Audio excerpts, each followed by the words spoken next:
I am an action taker, जोर से बोलिए, I am an action taker, I act without selfishness, I am committed, I am a hard worker, I am focused, I work with joy, I am a champion, I am a champion, I can do, I am the best, I am. Left hand ऐसे रखना है और एक उंगली से ताली बजानी है। 2 3 4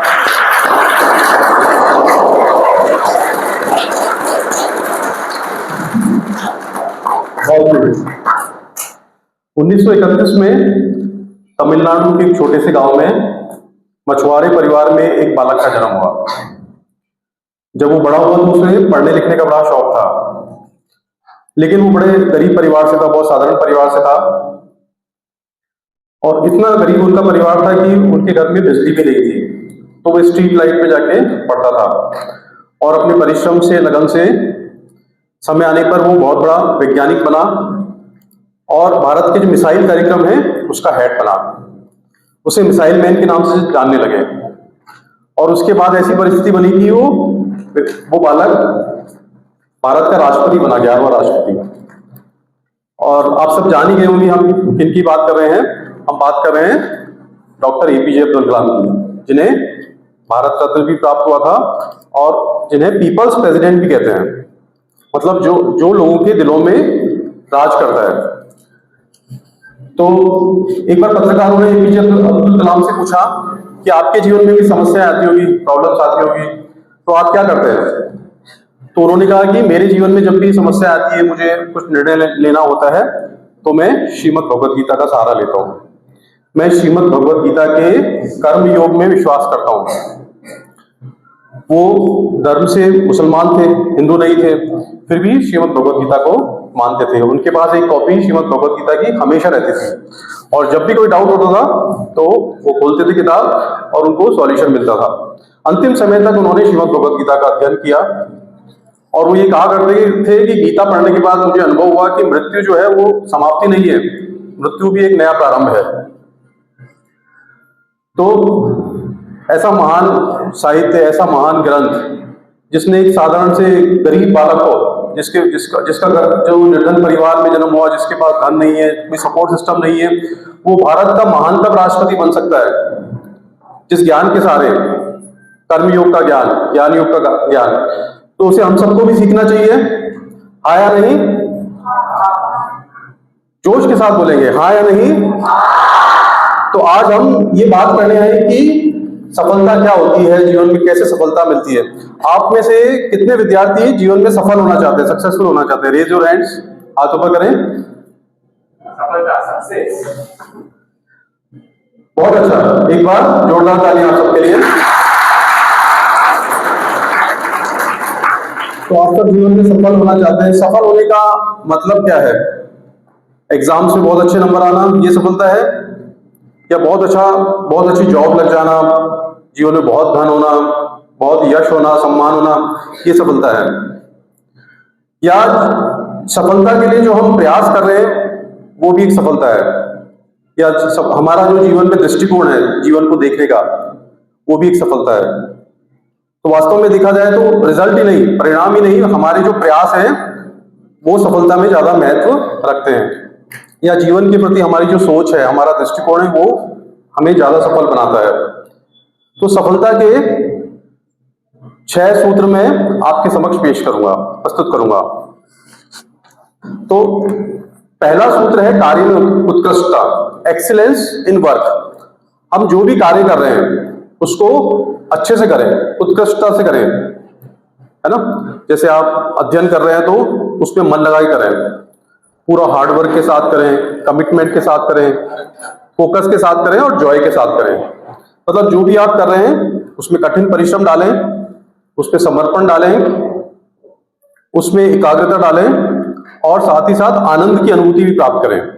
तो जब आप ऐसे कार्य करोगे तो आप देखोगे कि वो कार्य आपको सफलता की ओर लेके जाएगा, है ना। जब आप ऐसे पढ़ाई करोगे मन लगा करके तो आप देखो कि आपके रिजल्ट अच्छे आ जाएंगे, आप बहुत अच्छे कैरियर की तरफ प्राप्त करोगे।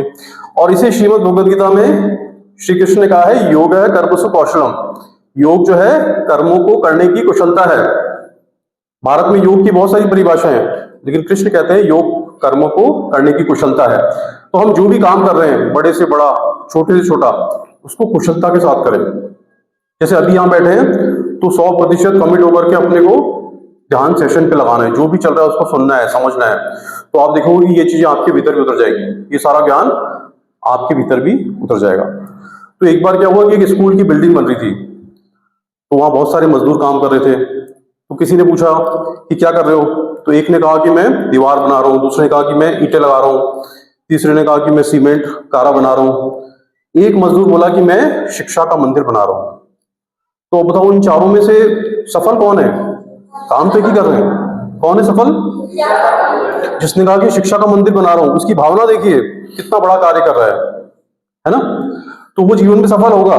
हो सकता है कि उस समय वो नहीं हो, बाद में जाकर के वो कुछ ना कुछ महान काम करेगा। दूसरा सूत्र है स्वधर्म का सिद्धांत। तो धर्म से तात्पर्य गीता में रिलीजन से नहीं है, धर्म से तात्पर्य है हमारा जो कर्तव्य है, हमारी जो ड्यूटीज है। तो समाज में सबका कुछ ना कुछ कार्य है, ड्यूटीज है। जैसे आपके शिक्षक गण है तो आपको अध्यापन कराना उनका कर्तव्य है। आप विद्यार्थियों का क्या स्वधर्म है, क्या कर्तव्य है, क्या करना चाहिए आपको? समाज क्या अपेक्षा करता है आपसे, क्या क्या आपको करना चाहिए एक विद्यार्थी के तौर पे? तो देखो विद्यार्थियों के दो ही स्वधर्म है। पहला है कैरियर बिल्डिंग, क्या है सब बोलेंगे? Career building. और दूसरा है कैरेक्टर बिल्डिंग, कैरेक्टर बिल्डिंग। तो बोलेंगे कैरियर बिल्डिंग, कैरेक्टर बिल्डिंग। तो जो भी आप पढ़ रहे हो, जो भी आप स्किल सीख रहे हो, है ना, म्यूजिक सीख रहे हो, आर्ट सीख रहे हो, खेल खेल रहे हो, वो सारी चीजें आपके कैरियर बिल्डिंग में आ जाती है। और कैरेक्टर बिल्डिंग में जो आपका जीवन मूल्य जो आप सीख रहे हो, जीवन का निर्माण कर रहे हो, वो आपके कैरेक्टर बिल्डिंग में आ जाती है। तो आपको ये दोनों कार्य अच्छे से करना है, पूरी तरह उसमें 100% कमिट होकर के मेहनत के साथ में ये कार्य करना है, तभी आप जाकर के जीवन में सफल होंगे। तो एक बार क्या था, एक तालाब था, उसमें एक मछली रहती थी, और तालाब के पास एक पेड़ था, उस पर एक तोता रहता था। तो दोनों में अच्छी मित्रता हो गई। तो एक दिन तोते ने कहा कि अपन एक अपन फ्रेंडली कंपटीशन करते हैं। तो मछली ने कहा ठीक है, कर लेते हैं। तो तोते ने कहा ठीक है, तालाब के इस सिरे से उस सिरे तक उड़ के जाना है। दोनों ने रेस प्रारंभ की। अब तोता तो है जल्दी से 1-2 मिनट में पहुंच गया, और मछली के साथ क्या हुआ, मछली उड़ने की कोशिश की और वापस पानी में चली गई और हार गई। अब थोड़े दिनों बाद मछली ने कहा कि चलो हम एक प्रतियोगिता करते हैं। तो तोते ने कहा ठीक है करते हैं, पिछली बार तो मैं जीता था। तो उसने कहा ठीक है, इस बार तालाब के इस सिरे से उस सिरे तक तैर के जाना है। तो दोनों में रेस प्रारंभ हुई। तो मछली तो जल्दी से पहुंच गई, और तोता जैसे पानी में गया फिर वापस आ गया बाहर, वो नहीं जा पाया और हार गया। तो तोते का धर्म है उड़ना, तो उसमें वो सफल हुआ। मछली का धर्म था तैरना, तो उसमें सफल हुई। तो आपका धर्म क्या है? आपका धर्म है अपना कैरियर बनाना, स्टडीज करना। आप उसमें अपना पूरा ध्यान लगाएंगे तो आपको जीवन में सफलता प्राप्त होगी। कितने बच्चे सहमत है उससे? हाथ ऊपर करें। बहुत अच्छा, हाथ नीचे कर लो। तीसरा जो सूत्र है श्रीमद् भगवद गीता का, वो है सकारात्मक चिंतन, पॉजिटिव थिंकिंग। आप में से कितने बच्चे पॉजिटिव हैं, सकारात्मक हैं? Raise your hands. कितने बच्चे जो है सकारात्मक रहते हैं, पॉजिटिव रहते हैं? आधे बच्चे। अपने बारे में या किसी चीज के बारे में अच्छा सोचते हो या नेगेटिव सोचते हो? बहुत अच्छा, हाथ नीचे कर लो। तो ये जो सकारात्मक चिंतन है, पॉजिटिव थिंकिंग, श्रीमद् भगवद गीता में उसके लिए एक शब्द यूज किया है, उसका नाम है समभाव। क्या है? तो कृष्ण कहते हैं कि सुख में, दुख में, मान में, अपमान में, जय में, पराजय में, हर परिस्थिति में हमको समभाव से रहना चाहिए। हमें अपना जो है मन संतुलित रखना चाहिए, हमें संतुलन के साथ में जीवन जीना चाहिए। ऐसा नहीं कि सुख आया तो हम बड़े खुश हो गए, है ना, बहुत गर्व से भर गए, और दुख आया तो हम दुखी हो गए, डिप्रेशन में चले गए, निराश हो गए। ऐसा नहीं करना है, अपने को समभाव से रहना है। थॉमस अल्वा एडिसन का नाम सुना है?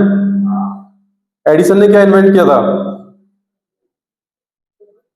बल्ब। तो थॉमस अल्वा एडिसन ने 1000 प्रयोग किए और वो प्रयोग उसके असफल हुए, और तब जाकर के वो एक बल्ब का इन्वेंशन कर पाया। अगर बल्ब नहीं हो तो क्या होगा हमारे जीवन में? बल्ब, ट्यूबलाइट नहीं होगी तो क्या होगा? अंधेरा होगा, बड़ी दिक्कत आएगी। तो पत्रकार ने उससे पूछा कि आप 1000 बार असफल हुए, आपको कैसा लगा? तो एडिसन ने कहा, मैं असफल नहीं हुआ, मैंने 1000 वो तरीके खोजे जिनसे बल्ब नहीं बनता है। तो ये उसका सकारात्मक दृष्टिकोण था। अगर वो 10-20 प्रयोग करने के बाद ये सोचता कि मैं असफल हो रहा हूं, मुझे तो, मैं कुछ नहीं कर सकता हूं, तो वो कभी भी बल्ब इन्वेंट नहीं कर पाता। हाँ या ना? तो जीवन में बार बार गिरेंगे हम, लेकिन हमें हमेशा उठने का मादा होना चाहिए ना। हर बार गिर के फिर उठेंगे हम, हर बार असफल होंगे लेकिन फिर से हम प्रयास करेंगे। यही है सकारात्मक चिंतन, संभाव से रहना। चौथा सिद्धांत है, वो है मन पर जीत, मन पर विजय प्राप्त करना, मन को एकाग्र रखना। मन को कितने लोग समझते हैं? मन क्या है? मन को समझते हो? मन को देख सकते हो? मन को अनुभव कर सकते हो? तो मन क्या है? जो भी विचार है हमारे, जो भी थॉट्स है, जो भी फीलिंग्स है, वो सब मन है, वो सब मिलके मन है ना? तो हम कहते हैं ना मन अच्छा नहीं है, कभी बोलते हैं मन खराब हो गया है, तो क्या होता है? हम अनुभव कर पा रहे हैं कि ऐसी कोई चीज है। अब मन खराब होने का मतलब क्या है? मन में बहुत सारे थॉट्स आ रहे हैं, बहुत सारे विचार आ रहे हैं, जिन पे कोई कंट्रोल नहीं है। तो क्या होता है? हम बड़े परेशान हो जाते हैं, निराश हो जाते हैं, इसको ओवर थिंकिंग कहते हैं। तो कृष्ण कह रहे हैं अर्जुन को कि हर व्यक्ति को अपना उद्धार स्वयं ही करना पड़ता है। हर व्यक्ति को अपना उद्धार स्वयं ही करना पड़ता है, और इसके लिए उसको अपने मन पे विजय प्राप्त करनी होती है। जिसने अपने मन को जीत लिया है, उसे किसी मित्र की आवश्यकता नहीं है, और जिसने अपने मन को नहीं जीता है, उसे किसी शत्रु की आवश्यकता नहीं है। इसका मतलब कि अगर आपका मन आपके नियंत्रण में है, तो 1000 दोस्तों से भी ज्यादा आपको आराम देगा, सुख देगा। और मन आपका नियंत्रण में नहीं है, तो 1000 दुश्मनों से भी ज्यादा आपको दुखी करने वाला है। कितने बच्चे सहमत हैं इससे? कितने लोग सहमत हैं? सब सहमत हैं। तो अपने को अपने मन को एकाग्र करने की जरूरत है ना? मन पे नियंत्रण प्राप्त करना है। मन हमें ईश्वर ने एक इंस्ट्रूमेंट के तौर पे दिया, यंत्र के तौर पे दिया है, जिसका उपयोग करना है हमें अपने जीवन को अच्छा करने के लिए। अब सोचो कि आपने घर पे एक नौकर को रखा और वो आपकी बात नहीं मान रहा, और आपकी अपनी आज्ञा आपके ऊपर चला रहा है, तो मालिक की हालत कैसी होगी? अच्छी होगी, खराब होगी? और अब वैसे ही हमारे मन के साथ हो रहा है। अगर मन हमारी बात नहीं मान रहा, निरंतर विचार आ रहे हैं, कभी डिप्रेशन में जा रहा है, एंजाइटी में जा रहा है, चिंता में जा रहा है, डर में जा रहा है, तो हमारा जीवन खराब होगा। तो कृष्ण कह रहे हैं मन पे विजय प्राप्त करो, और मन पे विजय प्राप्त करने के लिए, एकाग्रता के लिए, वो कहते हैं ध्यान करो। कितने बच्चे समझते हैं ध्यान को, मेडिटेशन को? Raise your hands. ध्यान के बारे में थोड़ा सा भी जानते हैं? बहुत अच्छा, काफी बच्चे जानते हैं। एक बार जोरदार तालियां आप सबके लिए। तो अभी थोड़ी देर में आपको यहाँ पे ध्यान का अभ्यास भी कराया जाएगा, और ध्यान से आप मन पे विजय प्राप्त कर सकते हो। जिसने अपने मन को जीत लिया, जिसने अपने मन को जीत लिया, वो पूरे संसार को जीत सकता है। मन के हारे हार है, मन के जीते जीत, है ना? और मन को एकाग्र रखना जो है सफलता की कुंजी है। तो एक बार क्या था कि गुरु द्रोणाचार्य का आश्रम था, आप ही की तरह कौरव और पांडव छोटे बालक थे। तो गुरु ने कहा कि आप सब जो है, उन्होंने खिलौने वाली चिड़िया पेड़ पे लगाई और सबको कहा कि आप इसकी आंख पे निशाना लगाओ। तो सब बालकों ने निशाना लगाया। अब गुरु ने पूछा कि तुमको क्या दिख रहा है? तो किसी ने कहा कि चिड़िया दिख रही है, किसी ने कहा पेड़ दिख रहा है, किसी ने कहा कि मुझे पूरा गुरुकुल दिख रहा है। एक बालक ने कहा कि मुझे चिड़िया की आंख दिख रही है। और फिर जब निशाना लगाया तो एक ही बालक का निशाना सही था। कौन था वो? अर्जुन, जिसको सिर्फ चिड़िया की आंख दिख रही थी। तो वो अर्जुन तुम ही हो। तुम्हारी चिड़िया की आंख क्या है? क्या तुम्हें पता है कि तुम्हें जीवन में क्या करना है? तुम्हारे जीवन के गोल क्या है? कितने विद्यार्थियों को पता है कि उनके कैरियर के गोल क्या है? मतलब उनको क्या बनना है? डॉक्टर बनना है, इंजीनियर बनना है, पुलिस में जाना है, एंटरप्रेन्योरशिप में जाना है, शिक्षक बनना है। कितने विद्यार्थियों को पता है? ये कम को पता है। तो आज घर पे जाना और ये सोचना कि तुम्हें कैरियर में क्या करना है, और जब ये निश्चय हो जाए तो फिर ये सोचना जीवन में क्या करना है, कैरियर में क्या करना है और जीवन में क्या करना है, दोनों अलग अलग हो सकते हैं, है ना। अब पांचवें सूत्र की बात करते हैं। तो पांचवा सूत्र जो बहुत बड़ा सूत्र है गीता का, जो एपीजे अब्दुल कलाम भी मानते थे, वो है निष्काम कर्म का सूत्र। क्या है? निष्काम कर्म का सूत्र या कर्तव्य निष्ठा का सूत्र। तो श्रीमद् भगवद गीता के अध्याय 2 के 47वां श्लोक, कर्मण्डे वादिका रस्ते मां फलेषु, इसका अर्थ क्या है? कृष्ण कह रहे हैं कि हे अर्जुन, तेरा सिर्फ कर्म करने में अधिकार है, फल में तेरा अधिकार नहीं है। इसका मतलब है कि तुम जो भी कर रहे हो, जो भी कर्तव्य कर रहे हो, उसके परिणाम में आसक्ति मत रखो, उसके परिणाम की चिंता मत करो, और साथ ही साथ तुमको अकर्मण्य भी नहीं होना है, उदासीन भी नहीं होना है, उन कामों को छोड़ना भी नहीं है। तो जब भी कोई व्यक्ति निष्काम भाव से कर्म करने लगता है तो उसके जीवन में शांति आती है, उसके जीवन को अपने आप मार्ग मिलने लगता है। तो एक बार एक गुरुकुल था, वहां पे गुरुजी थे। तो शाम के समय अंधेरा होता तो शिष्य दीपक जलाते थे। तो गुरु उनको कहते थे कि बाहर जो चौराहा है वहां पर भी एक दीपक जला के आओ। तो एक दिन एक विद्यार्थी ने पूछा कि गुरुजी, हम वहां जाते हैं नहीं, हम तो आश्रम में रहते हैं, आप वहां दिया क्यों लगाते हो? तो गुरु ने कहा, देखो हम तो वहां नहीं जाते, लेकिन कभी किसी दिन कोई ना कोई राहगीर वहां से गुजरता है तो वो दिया जो है उसका मार्ग प्रशस्त करेगा। तो ये जो भावना है ये है निष्काम कर्म योग, निष्काम कर्म की भावना है। समझ में आ रहा है? समझ में आ रहा है? तो आप जब एक दूसरे की सहायता करते हो तब क्या सोच के सहायता करते हो कि ये भी मेरी सहायता करेगा? ऐसा सोचना चाहिए? नहीं सोचना चाहिए। जब हम किसी की सहायता कर रहे हैं तो ये नहीं सोचना चाहिए कि वो भी हमें कुछ देगा। यदि आप पेरेंट्स की सहायता कर रहे हैं घर में, कितने बच्चे घर में माता पिता की सहायता करते हैं? सब करते हैं। लेकिन हमको ये नहीं मानना चाहिए कि वो हमें कुछ इनाम देंगे, है ना, कुछ पुरस्कार देंगे। जब भी किसी की सहायता करो, जो कोई भी अच्छा कार्य करो, तो ये मत सोचो कि उसके बदले मुझे क्या प्राप्त होगा। यही गीता का निष्काम कर्म योग है। और छठा सूत्र वो है समर्पण का भाव। क्या है? समर्पण का भाव। तो कृष्ण कहते हैं अध्याय 18 में कि सर्वधर्मान परित्यज्य मामेकम शरणम व्रज, कि जो तुम्हारी सारी चिंताएं हैं, सारे जो कार्य तुम कर रहे हो, सब कुछ मुझ में समर्पित करो, मैं तुमको सारे शोकों से, सारी चिंताओं से मुक्त कर दूंगा। तो एक बार सब बच्चे सीधा बैठेंगे, रीढ़ की हड्डी सीधा करेंगे और पूरी तरह मुझे देखेंगे।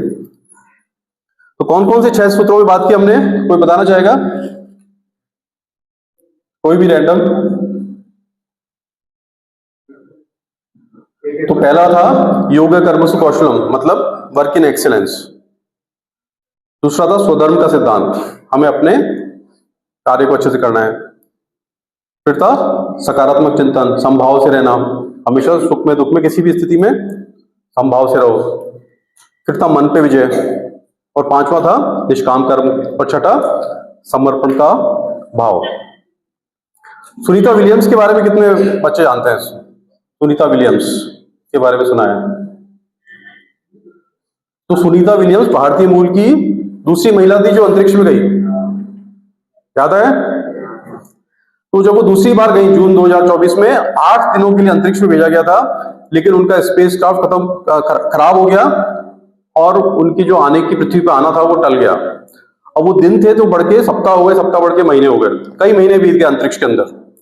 अब अंतरिक्ष में ना तो जमीन होती है, ना ऐसे हवा होती है, ना अपने घर वाले होते हैं, ना पेड़ पौधे होते हैं, तो बड़ा मुश्किल होता है अंतरिक्ष में रहना, गुरुत्वाकर्षण भी नहीं होता है। तो वो बड़ा निराश हो गई, उनका भोजन भी कम होने लगा। फिर उन्होंने एक समय भोजन करती थी, दूसरे समय पानी पीती थी। वो बड़ा निराश हो गए, उनको ऐसा लगने लगा कि उनका जीवन जो है समाप्त हो जाएगा अंतरिक्ष में, वो अंतरिक्ष में मर जाएंगी। फिर उन्होंने कहा कि चलो कुछ धार्मिक साहित्य पढ़ते हैं। उन्होंने बाइबल पढ़ी, रामचरितमानस, बहुत सारी किताबें पढ़ी। फिर एक दिन उनको ऐसा प्रेरणा मिली कि श्रीमद् भगवद गीता पढ़ते हैं, तो उन्होंने श्रीमद् भगवद गीता पढ़ना चालू किया। और जैसे ही 1-2 चैप्टर उन्होंने पढ़ना चालू किया, उनके भीतर से उनको आत्मविश्वास आने लगा, उनको कॉन्फिडेंस वापस आने लगा। उनको लगा कि मैं ये क्यों सोच रही हूँ कि मेरे साथ क्या हो जाएगा, मुझे अपने कर्म पे ध्यान देना है। मैं ये अंतर्राष्ट्रीय स्पेस स्टेशन ISS में बैठी हूँ, तो मेरा काम है कि जो प्रयोग करूँ उस पर ध्यान लगाऊं। और वो अपने मन लगा करके वो सारे प्रयोग करने लगी, और उन्होंने ये सोचना ही छोड़ दिया कि उनके साथ क्या होगा। और 9 महीने बाद नासा ने विशेष विमान से उनको पृथ्वी पे वापस लेके आए, और वो पूरी तरह शारीरिक रूप से भी मानसिक रूप से भी स्वस्थ थी। तो उन्होंने ये बोला, स्वीकार किया पृथ्वी पे आने के बाद में कि मेरा जो प्राण बचे वो श्रीमद् भगवद गीता के ज्ञान योग की वजह से, कर्म योग की वजह से बचे। उन्होंने नासा को कहा कि श्रीमद् भगवद गीता और वेदों को आपको उस पर और अधिक स्टडी करनी चाहिए। उसमें सिर्फ आत्मा का ज्ञान ही नहीं है, उसमें संसार का, ब्रह्मांड का ज्ञान भी छुपा हुआ है। तो चलो हम इन सारे सूत्रों को एक बार रिपीट करते हैं ना। बोलेंगे I am an action taker, जोर से बोलेंगे I am an action taker, I act without selfishness, I am committed, I am a hard worker, I am focused, I work with joy, I am a champion, I am a champion, I can do, I am the best, I am the best.